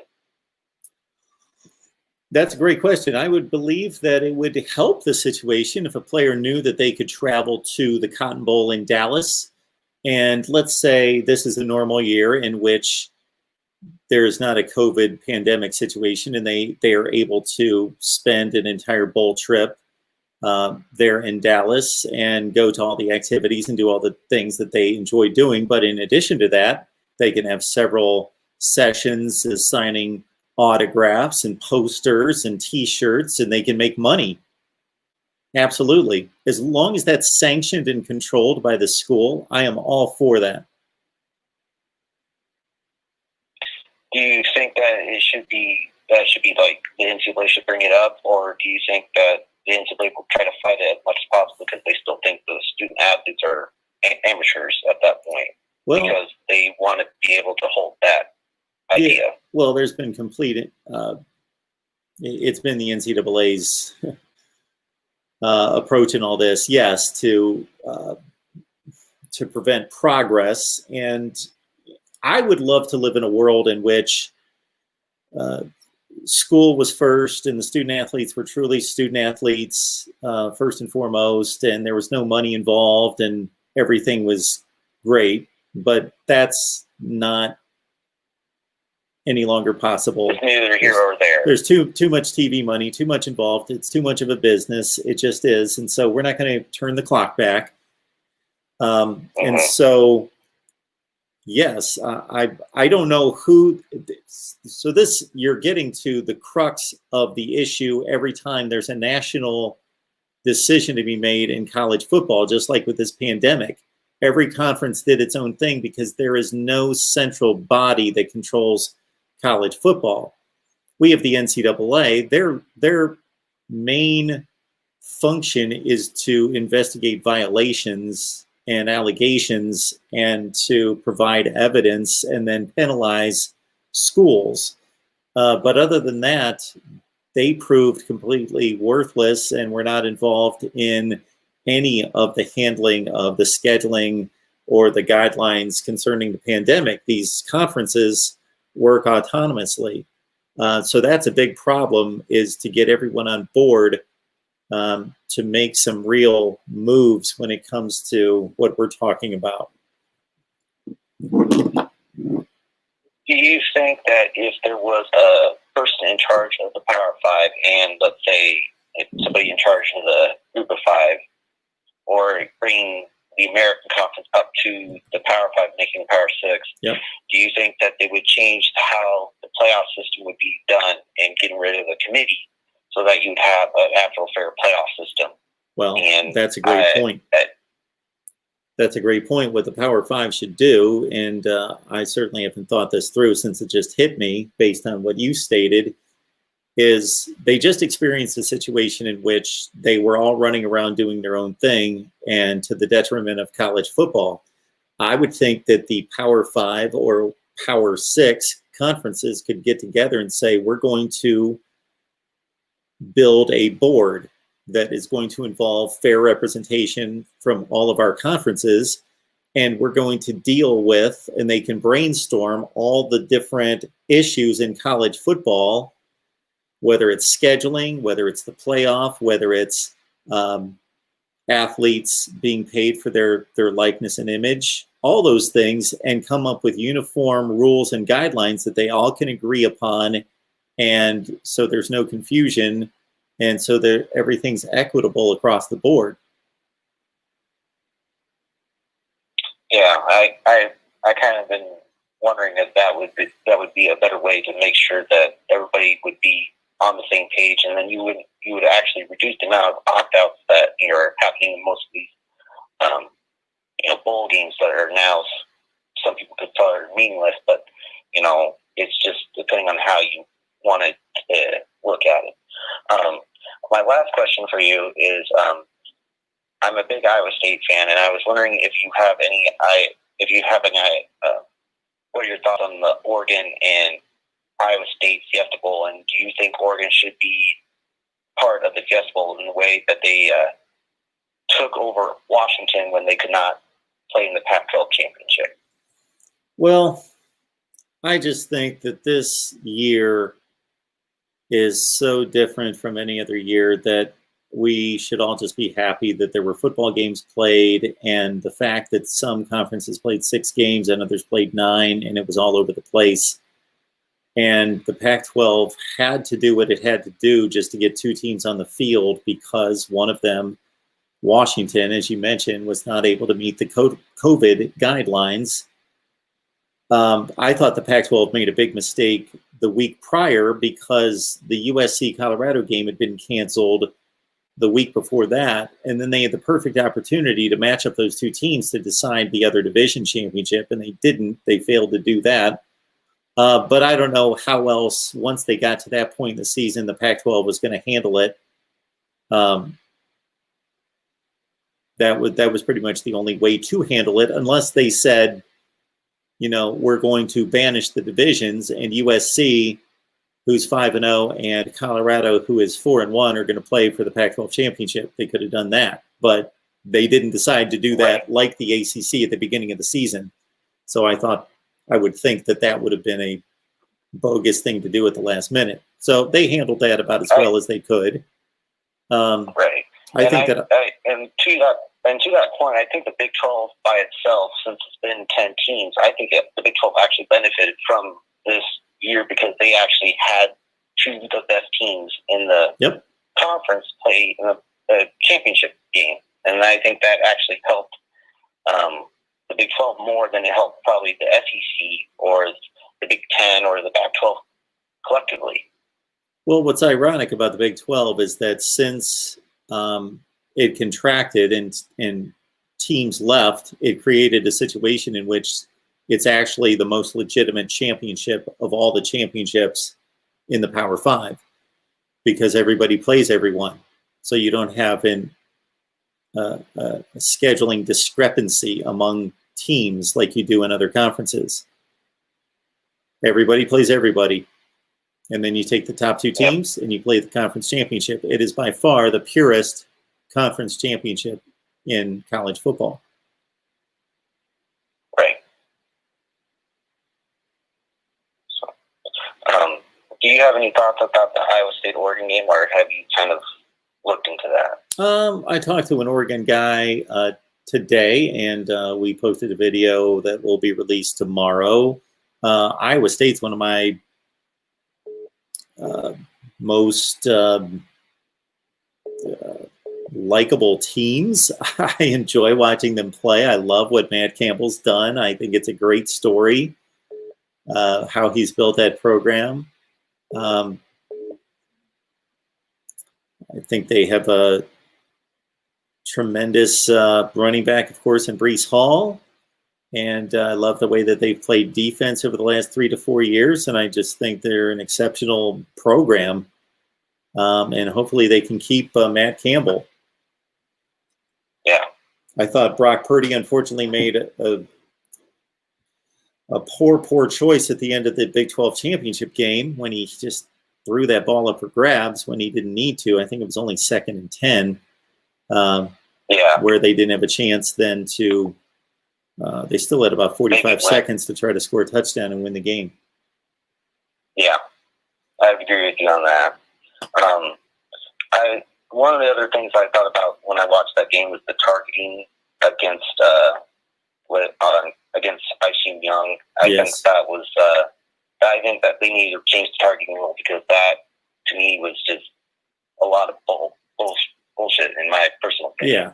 They lost one of their best players the first 30 seconds of the game, and I don't think it was a good call. And I don't like I respect trying to protect the players. I'm all for that, but we have made it impossible for these players to play defense, and we've also elevated the punishment. The punishment's not fair, and it's also not equitable, meaning that if you commit a targeting penalty on the first play of the second half, then you're going to miss the entire half of play plus the first half of the next game. So you're missing an entire football game.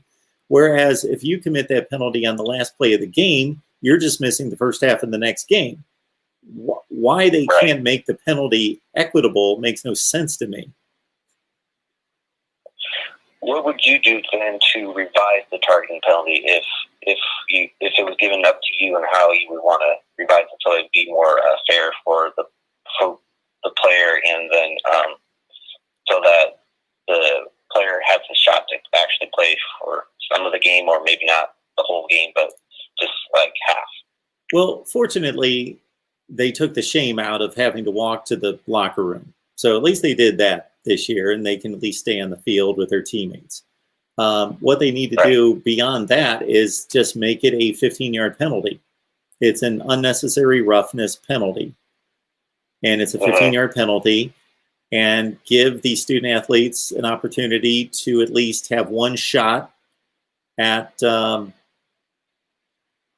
staying on the field, and then you could make the second violation getting thrown out of the game. But then they need to make that penalty the same for everyone, whether that's missing a certain number of plays or a certain number of series or a certain number of minutes on the clock, not the rest of this half and the next half, because that doesn't add up to the same penalty for everyone. Right. Yeah, I kind of think that when you talk about targeting, there has to be a more defined way to kind of pinpoint targeting, because I feel if you're just, I understand the crown of the helmet is like one of the major things, but I think they also need to kind of redefine how targeting should be. And so if you hit him with the shoulder, I don't think that should be considered targeting. I think that should be considered a normal football play. And if you want to really nitpick on the targeting, it should be more of how it should be defined. So if it can only be helmet to helmet, and if it's not helmet to helmet, then it shouldn't be targeting. Yeah, I think somebody called about that the other night, and I think that this would be extremely difficult to do, but if you got really football savvy people into a room and they studied it for months and months and months and looked at play after play after play, that you could come up with a determination to distinguish between egregious targeting, in which that player is launching themselves, they've ducked their head, and that was the full intent of the action of the tackle, versus guys that kind of run into targeting when the offensive player dips their head or moves, and they're just going in for a tackle. And because in a split second somebody moves or ducks or bends their knees, suddenly they're in a targeting position. That's kind of difficult to legislate, but I think it should be investigated, that they should, again, put football knowledgeable people in a room and have them start to review targeting to come up with the difference between that type of targeting and that type of targeting, intentional targeting and, let's say, unintentional targeting, for lack of a better term. Well, thank you for taking my call, Mark. Hey. And the last thing I want to say is that with your 18 playoffs, the way I see it is that if you do the conference championships and then one at-large bid for the Power 5 for whoever it has the best record, and then the last two be at-large bid. So Perfect. That's all I have to say. I'm right there with you. Have a good night. You too. Bye. All right. We are rolling along at 1:22 a.m. Eastern Time. Mark Rogers TV, the voice of college football. Who's on the line? What's up, Mark? It's JT Sports. Hey, man. What's going on? What's going on, Mark? Nothing. How you been doing, man? I'm good. You might turn out to be my last call of the night. What you got on your mind? So I just wanted to, not the previous caller, but the caller before the last one. I strongly disagree with what he said, that the Group of 5 teams will never be able to really compete with the Alabamas of the world and things like that. And then he said something to Indiana too, because here's my thing. For Indiana, it seems like what he was trying to say, and correct me if I'm wrong, but it seems like he was trying to say that unless you're a blue blood program like the Ohio State or Alabama or Clemson, you're never ever going to be able to compete. And I strongly disagree with that, because when you look at Clemson, Mark, Clemson was never really known as what we consider to be a blue blood program. Like, they don't really have any historic history like a Notre Dame or Alabama or Florida dating back to the 1980s. Like, they're fairly new to becoming a powerhouse. And you have to build your program up. So when you look at the Indiana and what their head coach has done right now, their head coach is building something special. Like, it takes a season like this. On top of that, they'll keep on building and keep on bringing in those recruits. And then in terms of Group of Five, yeah, the Group of Five, the majority of the time probably won't be able to compete with a team like Alabama. But sometimes you do have teams that slip through the cracks. Boise State was never really, in my opinion, Boise State was always one of the best teams when they were at their peak because we could tell because they always used to schedule like a tough game at the start of the season. Like, remember at the start of the season a couple years ago, I forgot what year it was, but they upset Georgia. Mm-hmm. Then they had another one when they upset Virginia Tech. So it's not like these Group of Five teams, just every time they play a team like an Alabama or Clemson, they're just going to get ran out the building because if that's the case, then we will never have any big upsets like Appalachian State upsetting Michigan at the Big House and things like that. So my thing is, when it comes to these Group of Five schools, I just want to say, like, don't make it seem like a Group of Five school can never, ever pull off an upset. Because if you look at Cincinnati is building something special under Lou Fickell. And, Mark, I hope that Lou Fickell never leaves Cincinnati because I don't think a lot of people realize that Cincinnati has gotten a couple of four-star guys on their roster. They have a four-star quarterback that's going to be taking over at the helms next year, who was recruited by almost every single school in college football. So don't sleep on these Group of Five schools because every once in a while there's a Group of Five school that can slip through the cracks. And if there's a Group of Five school, Mark, that's able to assemble a legitimate schedule, and they have, one of the toughest schedules in college football, and they went out, don't you think that they should be included in the college football playoffs if they have the resume and they do have the schedule? Go to Cincinnati's 2021 schedule. Listen to this. Game 3, they play at Indiana. Game 4, they play at Notre Dame. So if they beat those two teams next year, and they go undefeated in the AAC, wouldn't they deserve to be in the college football playoffs at that point? Because, like, I hate the fact that people go off the assumption that, a Group of Five school makes it into the college football playoffs. They don't get a chance to compete because I don't really think that's fair to them. Because, like, I think that you have to treat a Group of Five school that has good resume just like you would treat another school in the Power Five. Like, at the end of the day, if you have the resume and your resume stacks up and you play some legitimate teams, I don't think you shouldn't not included into the college football playoffs just because you're a Group of Five school. You get what I'm saying, Mark? Like, if you actually have played a tough schedule and you show that you are one of the best teams in college football based on resume, don't you think they should be included? Let's say that Indiana and Notre Dame turn out to be as good as we think they're going to be next year. Let's say Indiana's 8-4. They're not great, but they're a good top 25 team, 8-4. And let's say Notre Dame's 10-2, and they're a top 10 team. But Cincinnati beat both of them, and they win the American Conference. I can't say this for sure because we would have to go through every other conference to determine what happened. But in a normal year, that Cincinnati team should be given strong consideration to make the playoff. As you well know, in 2017, this is what happened. Auburn beat Georgia, that was number 1 ranked in the country in November. They beat Alabama, who was number 1 in the country in November. And those two teams went on to play in the national championship game. That Auburn team went to the SEC championship game. Then they went to the Peach Bowl. And who did they play? They played UCF. And who won the game? UCF. Mm-hmm. Yeah, and my thing is, like, I'm not making no argument that every single Group of Five school, like every single Group of Five team should be included in college football playoffs if they're undefeated. Like, my thing is, like, UCF in 2017, I agree they shouldn't have been in there. They had one of the weakest schedules in all of college football. Yeah, they were 12-0. Yeah, it was nice. But if you are a Group of 5 school and you have a solid schedule and you play some really good teams and you won against those teams, like, I don't think, like, you should be, like, here's my thing, Mark. Here's what I'm afraid of what's happening right now. I think too many people, here's what I think is going to happen.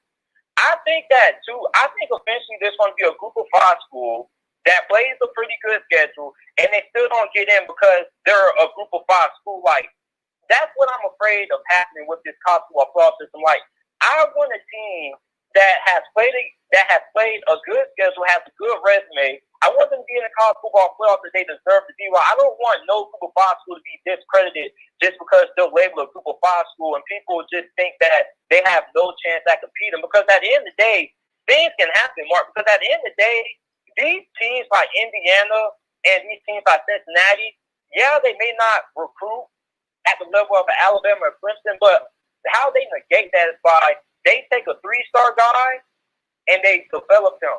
They develop that 3-star guy for the next 3 to 4 years. Isn't that how Chip Kelly built up Oregon? If I'm not mistaken, Oregon at one point wasn't really getting, consistent 5 and 4-star recruits, but they went to the West Coast, a 3-star guy that USC or UCLA didn't want. Oregon would treat that guy as a 5-star in their book. They would take those guys, they will build those guys up, they will develop them. Then you have a team full of upperclassmen and things like that who, they have experience.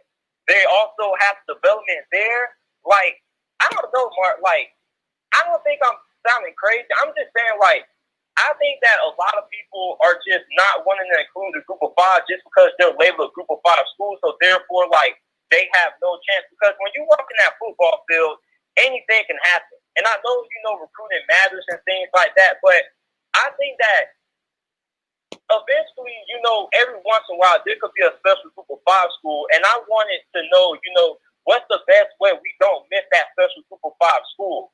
Get what I'm saying? Okay.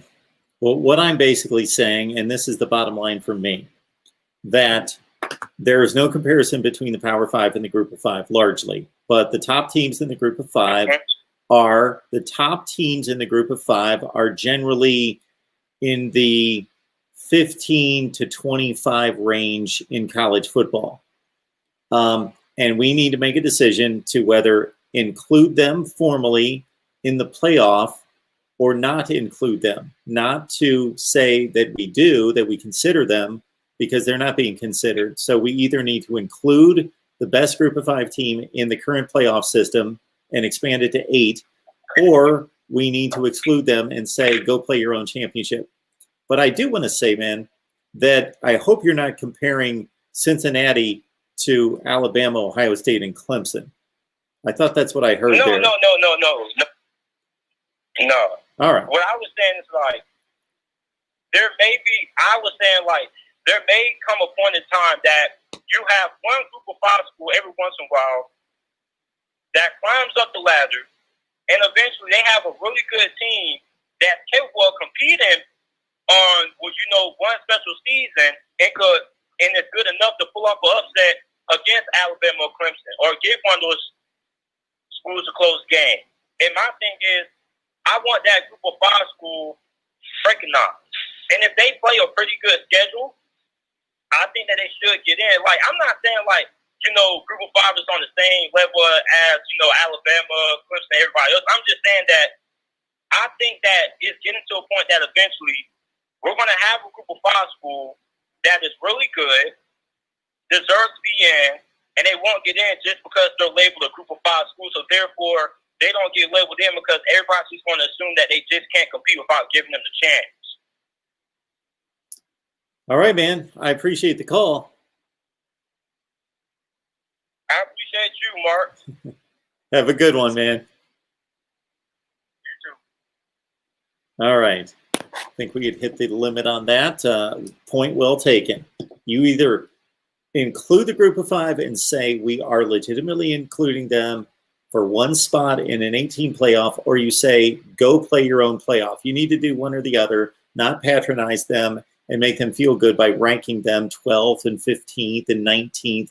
No, they're not being included. They're not seriously considered. So either leave them out or give them one spot out of 8.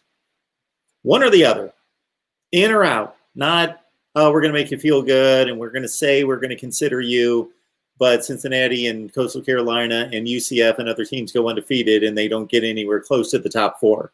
They're not being considered. So leave them out or give them a spot out of 8 teams in the playoff. All right, Cheryl, thank you so much for moderating our fine live chat tonight. We had a good crowd in tonight. We hit about 490 at one point, I believe. Thank you for the super chats. The most recent one coming from Wampa75. Wampa75, thank you. I hope you're still on the line. Thank you so much for your contribution. People understand that these shows and this channel will continue based on your individual contributions. We also have Patreon available. It's only 15 cents a day. So join me on Patreon. Just go to Patreon, search Mark Rogers TV. And also, if anybody out there listening, and we should get 5,000 or 6,000 views on this video. If anybody's listening and you have a contact for a sponsor, please contact me at MarkRogersTV@gmail. I'm not talking about a suggestion for a sponsor. I'm talking about a real contact for a sponsor because that is needed here. Thanks again, everyone. We will release a schedule for tomorrow. I don't know when I'm going to be on tomorrow, but certainly on Friday, on New Year's Day, the day of the college football playoffs, I will be here late night wrapping it all up. But as for tomorrow, we got to look at the family schedule and we'll figure out what's going on. And we will be back here and lock it in. I've got Ole Miss, Indiana, Notre Dame, Michigan videos coming your way right here at Mark Rogers TV, the voice of college football. We'll see you next time.